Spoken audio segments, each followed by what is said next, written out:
W.F. Howes presents an unabridged recording of An Honourable Thief by Douglas Skelton, narrated by David Monteath.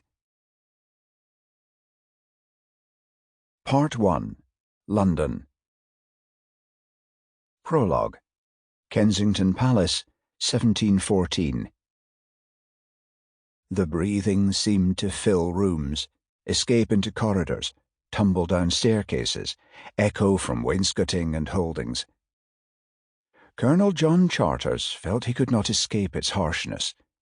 It was as if each rasping intake of air, each groaning exhalation had permeated his brain until he found himself unconsciously matching his own breath to it. He stood in the doorway of the darkened receiving room, adjoining the bedchamber from which the sounds emanated, staring at the man illuminated by the dying glow of the coals in the fireplace. He rested in a comfortable chair, his head against its high back, his wig slightly askew, a glass bearing the vestige of what had once been a stiff brandy in danger of slipping from his loose grip.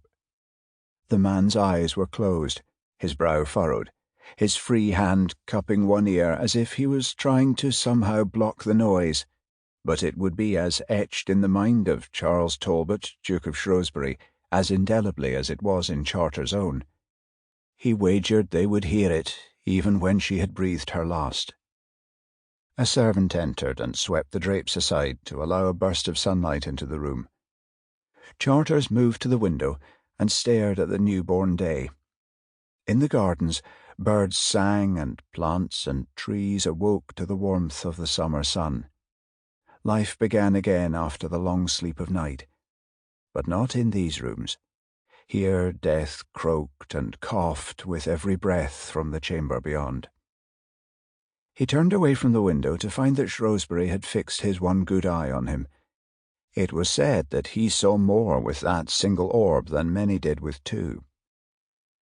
"Colonel Charters?" he said, his voice low. Charters gave him a slight bow. "My apologies, Lord High Treasurer. I did not mean to disturb you." The Duke waved the apology away, then reached up to scratch at his scalp, before straightening his wig. "I was merely taking what ease I could." His gaze drifted toward the bedchamber door, then back again as he repeated Charter's words. "Lord High Treasurer. I have not yet become used to the title. Politics, Colonel, has been my curse. If I had a son, I would sooner bind him to a cobbler than a courtier, and a hangman than a statesman." Sample complete. Ready to continue?